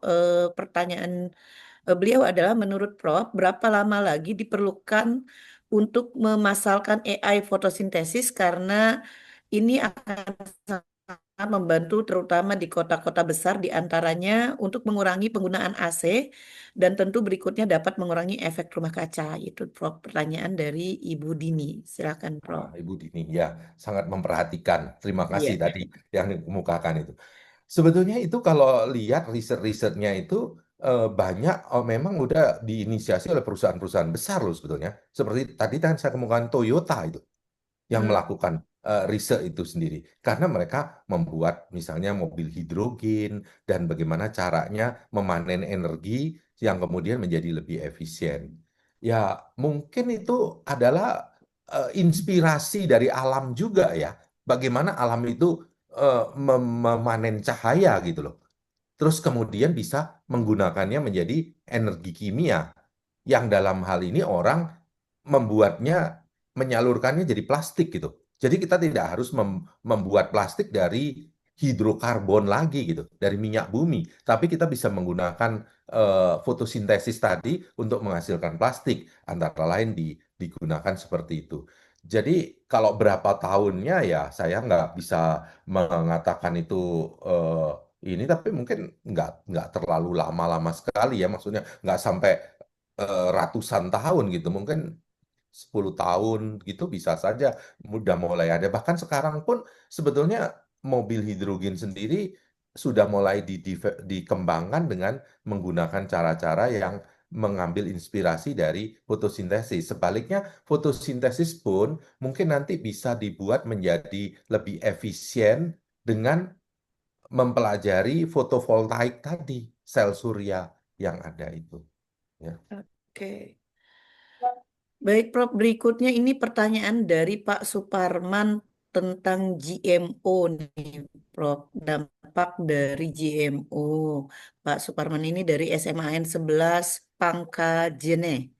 Itu Hmm. dia bertanya, dampak atau risiko apa yang mungkin ditimbulkan pada lingkungan atau juga pada kesehatan individu jika banyak mengkonsumsi produk dari GMO itu sendiri, Prof. GMO yang beredar di Indonesia itu terutama adalah kedelai ya, paling utama yang dimakan itu. Ya. Jadi karena kita itu nggak bisa memproduksi kedelai sangat sedikit gitu, kebutuhannya banyak. Jadi 90% mungkin masih kedelai Indonesia itu impor. Dan hampir sebagian besar itu, yaitu 90%-an itu adalah GMO memang. Jadi sejak kita makan itu sampai sekarang, emang kita ada berita apa gitu sejauh ini? Dan kenyataannya memang GMO tadi itu juga adalah produk dari aktivitas manusia ya untuk mendapatkan bahan yang lebih hasilnya tinggi dan sebagainya kayak begitu. Tapi kemudian orang melihat teknologi ini seperti sesuatu yang negatif gitu. Nah, ini sesuatu yang tidak selalu kemudian kita bisa bilang benar gitu loh. Kadang-kadang kita memikirkan sesuatu ya, tapi kita nggak melihat itu betul apa enggak seperti itu. Teknologi itu membuat racun misalnya. Nggak ada sebetulnya di situ gitu loh. Ya, karena malahan kemudian kalau dilihat mereka sebetulnya ya melakukan itu untuk keperluan misalnya dalam hal ini menghalau hama, mengurangi ini apa gulma seperti itu. Jadi kalau kemudian mau dilihat beracun atau enggak, itu buktinya adalah pada kedelai yang di Indonesia. Kedelai itu udah tahun 1996 itu sudah ada di pasaran, udah sampai sekarang tuh. Tapi kan kita nggak pernah dengar kok ada kejadian apa gitu dari yang ada itu. Ya sama aja dia dengan kedelai biasa aja gitu sebetulnya yang ada. Tetapi memang seringkali isu-isu ini bisa tumpang tindih gitu loh. Ya, kayak seperti kita bicara mengenai kolesterol aja gitu kan. Kalau suka kolesterol itu jahat apa enggak gitu. Ya kayak gitulah. Kalau secara umum orang bilang kan kolesterol itu jahat karena orang itu perlu menurunkan tekanan darah dan sebagainya apa gitu. Tapi padahal kolesterol itu kan sesuatu yang dibutuhkan oleh tubuh kita gitu. Ya, jadi sebetulnya kalau diskusi mengenai GMO ini memang kita harus ngerti dulu apa sih sebetulnya GMO tadi itu, lalu kenapa. Dan kenyataannya kalau di bidang yang kontroversi itu hanya pada pangan. Tapi pada kesehatan tadi kan saya udah kemukakan tadi itu. Untuk insulin nggak ada pilihan lain, ya kan memang udah cuman itu gitu. Dan itu sampai sekarang juga semua orang pakai Humulin gitu. Jadi di dalam hal eh, teknologi, seringkali teknologi itu begitu gitu. Kalau teknologi itu sangat sangat canggih, ya seringkali disorot kan memang menjadi sorotan seringkali. Nah, rekayasa genetika, genetic engineering itu teknologi yang sangat canggih sehingga kemudian itu bisa menjadi sorotan orang. Memang di situ harus ada etik segala macam terlibat. Makanya pada GMO itu nggak kalau ke Indonesia mau mendaftarkan itu harus ada pendaftarannya, didaftarkan, diperiksa dulu, dilihat bagaimana mengkonstruksinya, lalu kemudian apakah ini menyebabkan alergi dan sebagainya, baru bisa dilepas. Jadi sebetulnya dia melalui banyak sekali sebetulnya peraturan, tidak semudah pada tanaman ya yang bukan GMO malah itu. Ya. Oke, jadi ada riset terlebih dahulu ya, Prof, Iya, sebelum digelontorkan keluar. Oke, ini banyak banget nih, Prof, pertanyaannya, tapi karena waktunya nih, Prof, iya. mungkin saya ajukan satu lagi ya, Prof, pertanyaan. Oke, ya. Oke, ini dari Rahma Arfia Ula dari Universitas Bilfat. Pertanyaannya adalah, mohon dapat dijelaskan kembali, Prof, katanya terkait fotosintesis artifisial dan bagaimana kaitannya dengan PV cell. Terima kasih sebelumnya. Seperti itu, Prof, PV pertanyaannya. cell, oh fotovoltaik cell tadi itu ya. Iya, betul. Iya, itu ada dua hal gitu loh. Kan selama ini orang melihat fotovoltaik itu kalau kemudian ada energi 100%, dia bisa dikonversi menjadi listrik, bisa sampai 50% bahkan. Nah, sementara pada tanaman itu cuma 2% aja gitu yang jadi kalau dihitung ini secara energi. Jadi kalau dibandingkan apel to apel, itu fotosintesis itu seperti kalah gitu dengan fotovoltaik. Nah, memang mungkin itu bisa diperbaiki gitu ya, kalau bisa. Tetapi kita memang sebetulnya untuk fair itu nggak bisa bandingkan gitu, karena kalau fotovoltaik itu kan butuh baterai. Baterainya sendiri udah dibuat sendiri sebetulnya. Tapi kalau pada fotosintesis kan nggak perlu ada baterai di antaranya di situ. Dan dia tidak mengenerate limbah segala macam yang ada di situ. Jadi dia dia dalam hal ini fotosintesis itu punya keuntungan sendiri gitu loh. Yang di sini memang nggak efisien, tapi nggak sepertinya cuma 2% dibandingkan dengan misalnya 20 atau 50%. Nah, itu orang berusaha mencari cara bagaimana kemudian bisa mengubah CO2 menjadi eh, senyawa organik, ya kan, glukosa lah atau plastik, tapi menggunakan sistem penangkapan energi fotovoltaik sekarang. Fotovoltaiknya kan sebetulnya kelihatan lebih efisien kalau pakai baterai segala macam kayak gitu. Nah, itu kemudian bisa nggak kemudian menangkap CO2? Menangkap CO2-nya itu kemudian bisa diubah menjadi senyawa organik. Dengan begitu sebetulnya kita bisa mengurangi CO2 dari udara kan? yang sebetulnya mempengaruhi pemanasan global. Jadi carbon capture gitu. Jadi kita nangkep CO2 itu dengan cara melakukan proses fotosintesis, tapi dalam hal ini dijadikan senyawa organik lain gitu. Ya. Sebetulnya ada orang yang melakukannya bukan pakai fotosintesis tuh. Dia pakai kalsium eh, kalsium hidroksida itu, ya larutan kapur tuh loh. Kalau larutan kapur itu tadi dikasih CO2 kan jadi kalsium karbonat.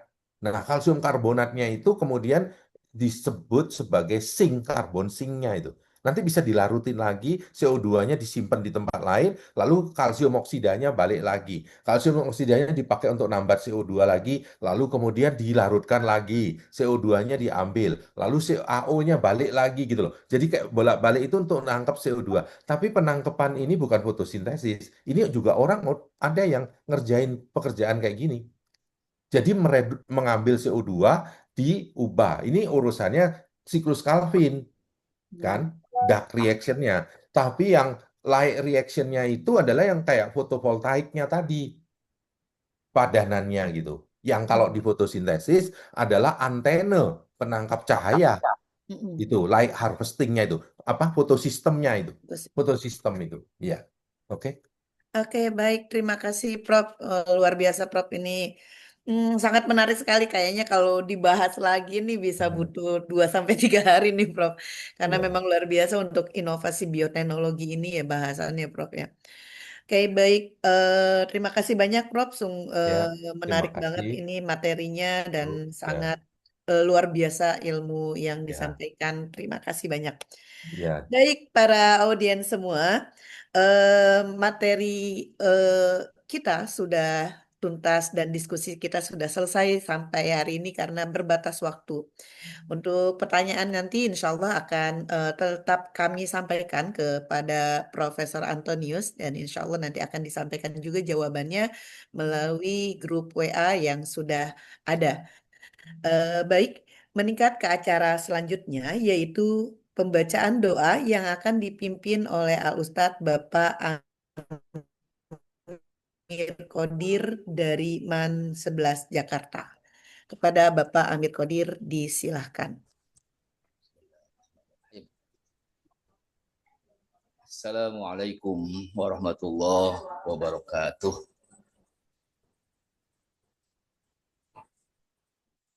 Halo, Waalaikumsalam warahmatullahi wabarakatuh.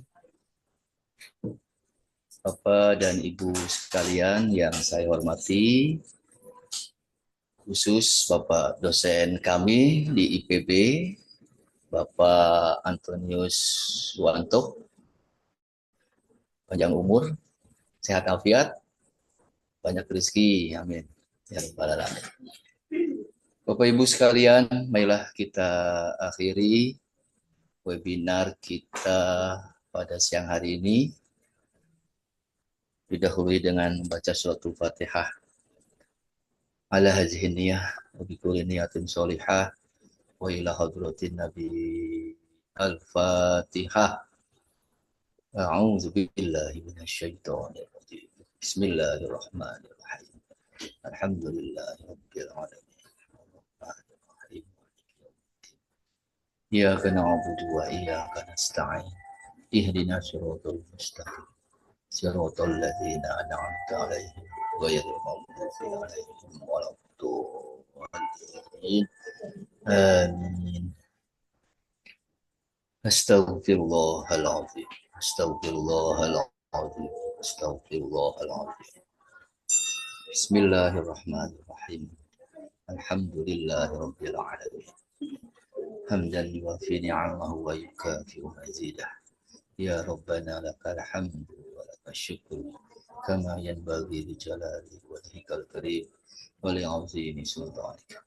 Allahumma salli ala sayyidina Muhammad wa ala ali sayyidina Muhammad salatan tunajjina biha min jami'il ahwal wal afat wa taqdi lana biha jami'al hajat wa tutahhiruna biha min jami'is sayyi'at wa tarfa'una biha 'indaka 'ala darajat wa tuballighuna بها أفضل الغايات من جميع الخيرات في الحياة وبعد الممات إنك أنت سميع قريب مجيب الدعوات ويا قاضي الحاجات يا رب العالمين.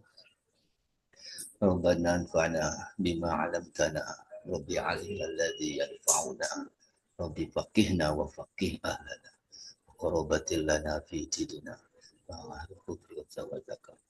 ربنا أصلح لنا ديننا الذي هو عصمة أمرنا ربنا تقبل منا إنك أنت السميع العليم وتب آمين علينا إنك أنت التواب الرحيم رب آمين اشرح لنا صدورنا ويسر لنا أمورنا واهدنا عقدة من لساننا آمين يفقه قولنا ربي زدنا علما وارزقنا فهما ربنا آتنا في الدنيا حسنة وفي آمين الآخرة حسنة وقنا عذاب النار آمين وصلى الله على سيدنا محمد وآله وصحبه وسلم آمين سبحان ربك رب العزة عما يصفون وسلام على المرسلين والحمد لله رب العالمين السلام آمين. عليكم ورحمة الله وبركاته. Waalaikumsalam warahmatullahi wabarakatuh. Amin amin ya robbal alamin. Selanjutnya adalah proses penyerahan sertifikat kepada narasumber untuk Pak Profesor Antonius. Boleh Ya gimana? Bu, wajahku kemana? ya wajahnya tunggu sebentar. Pak Abdi